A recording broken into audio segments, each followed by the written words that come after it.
Hello and welcome to Newsclick. Today we are going to discuss the new GDP figures released by CSO a couple of days ago with Professor Abhijit, an eminent economist from JNU. Hello Professor Sen. Sir, as you know, the GDP figures, the new revised estimates of GDP figures have been released a couple of days ago, and it shows that the GDP has grown at 7.1% in 2016 and 17.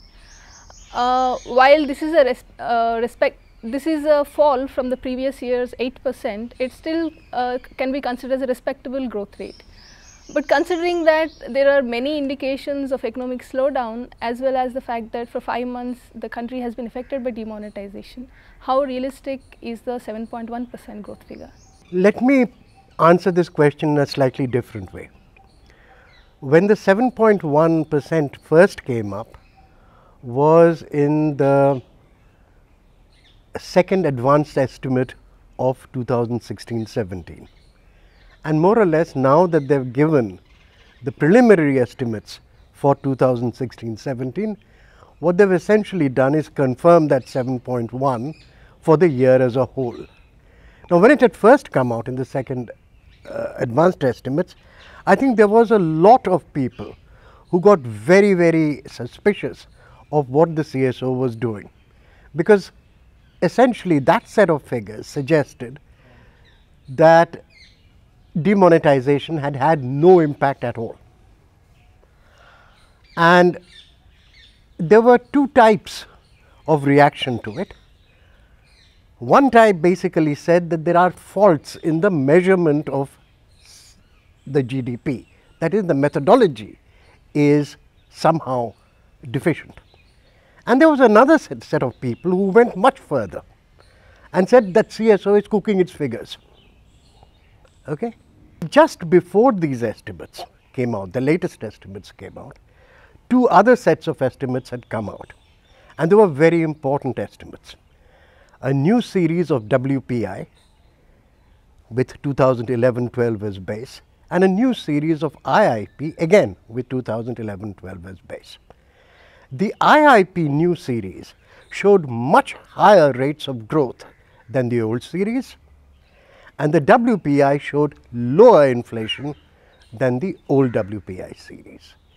As a result, most people expected that all the estimates would be revised upwards, and that the 2016-17 estimates would be revised upwards. People differed on their estimates, but anywhere between 0.3 and 0.6 or 0.7% of GDP.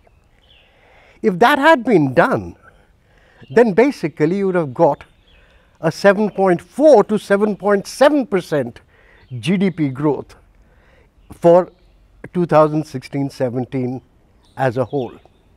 That did not happen. The opportunity was there. Almost every independent estimator was saying that just this revision was going to give you at least 0.5% increase in the GDP. In other words, the CSO had a distinct opportunity. Nobody would have quarreled with it. Every independent guy was actually making that estimate, and it didn't fall for what would have been absolutely incorrect. What have they given us? What they've given us is a set of figures which shows what the IIP was already showing, which is that at least in manufacturing, the year began relatively well, that is 2016-17, and ended up really badly. And that is precisely what you are getting in the new series, although the IIP only accounts for about 20% of the manufacturing content of this series. So, by and large, it is showing what the IIP was showing, which is that you are underestimating previous growth, but during the year as a whole, and especially in the last quarter, the growth has been very low indeed. And that is exactly what the new GDP series is showing. And the GDP growth in this thing, the GVA growth is only 5.6%, is one of the lowest in the last 5 years. My own assessment, and I was a bit surprised that in fact the new WPI and the new IIP didn't lead to some upward revision. Part of the answer, of course, is that the last quarter figure is now showing a much lower rate of growth. But that's not the entire story. I'm still surprised that you don't see a somewhat higher growth in the first 3 quarters, or indeed even earlier. And I think some questions are there. I think a lot of people, other than people on the left who want to criticize government, would be saying that the real question in this set of figures is, why aren't growth rates higher, not lower?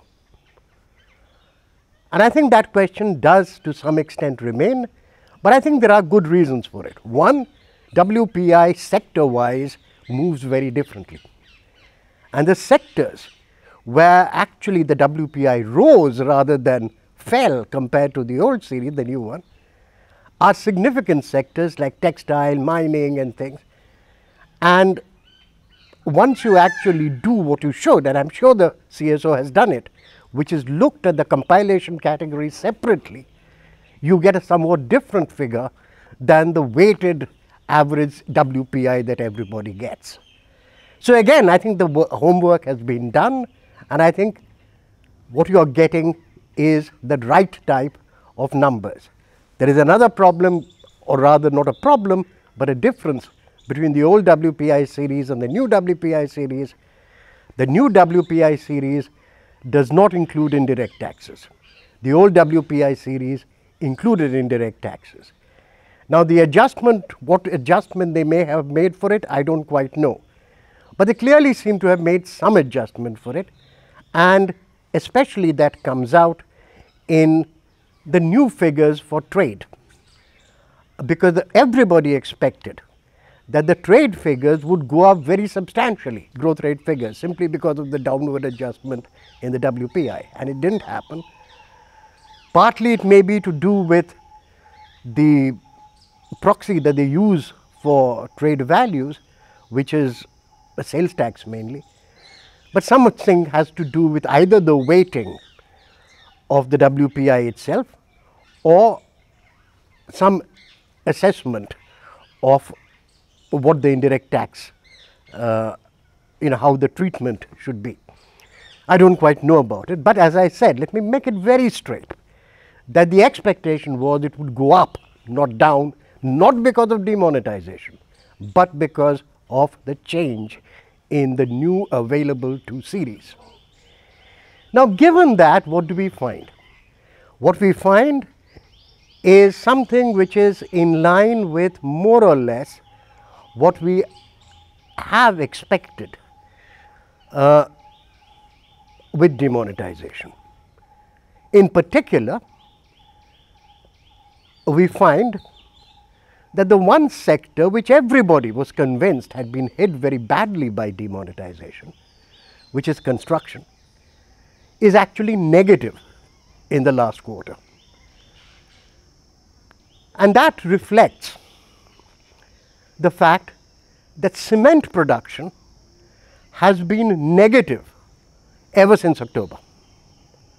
However, it started small and it started becoming larger and larger negative. Now, there is one problem with our GDP series, which everybody knew when the second advanced estimates came up, when the debate on demonetization started. Our GDP series doesn't have any real-time measure of the informal sector other than agriculture. So, everything that you pick up is indirectly through the IIP, but the IIP itself asks these questions only to the organized sector. So, if we are going to actually have a GDP measure which tries to proxy the unorganized sector by some available evidence from the organized sector, you are bound to get certain things wrong. Even in the case of construction, where you do see a negative because you go really from cement, steel use to the construction thing, one of the problems which happens is that cement production will contract at least a month or 2 months after the contraction in the demand of the construction industry. So really it should have started earlier, but you picked it up only when the production started going down.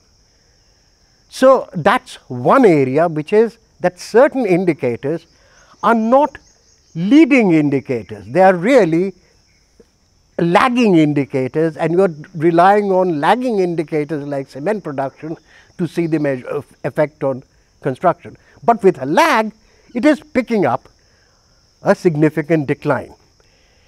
That moves on to things like total investment. Construction is a part of total investment. Similarly, the IIP on machinery in the last 2 quarters does badly, and it shows up as actually investment is in very, very low territory. So that's fine. But there are other areas where one is almost certain that the GDP continues to underestimate the effect of demonetisation, simply because they don't have the data. If you leave out agriculture and government public administration and calculate the total GVA without these two, what our Arvind Subramaniam called the core GVA. If you calculate the core GVA, it has come down from something like almost 9% in 2015-16 to about 8% in the first half of 2016-17 to only about 3% in the last quarter of 2016-17. Now that is about a 5 percentage point decline in the growth rate. Now nobody who was actually saying that the demonetisation has hurt was even thinking in terms of that high a decline, and that's what this data is really showing you.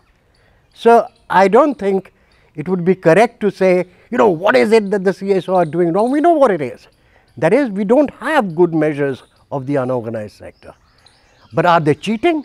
Are they fooling the public? No, they are simply using a methodology. That methodology may be wrong, but at least this gives me the confidence that whatever they are doing what they are. They've been given a methodology, they're using it. If it's wrong, it will produce wrong figures. If it's right, it will produce right figures. So Professor Sen, as you said, both agriculture and public administration have shown substantial growth. Agriculture is probably understandable because there was a drought last year, but public administration, I think, has shown substantial growth. What is the reason behind it? The reason is, the big reason is the pay commission.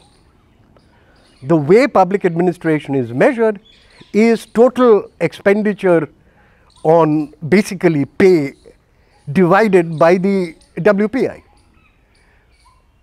Okay, so I mean, if that is how you measure it, and the pay has gone up, the GDP has gone up, and that is nothing new. This is the method we've been using for our GDP ever since we began measuring GDP. So I know it's premature to ask, but can you anticipate how it's going to continue in the next, as you said, at the end of the financial year, unorganized sector has been hit, and the last 2 quarters growth has been much low. So how do you think it will proceed into the next year? See, I think what is of interest is this, that clearly now with these figures, the idea that suddenly the effects of demonetization has worn off and now it's on an upswing, this view which was building up is no longer there. People find that the fourth quarter, did badly. The figures which are trickling in for the April month are actually substantiating that. For example, cement figures are now available. It's still negative. My sense is that for at least another quarter, accept low growth. Thank you, Professor Sen. Thank you for giving us your time. Thank you for watching Newsclick. Please keep watching us on our website.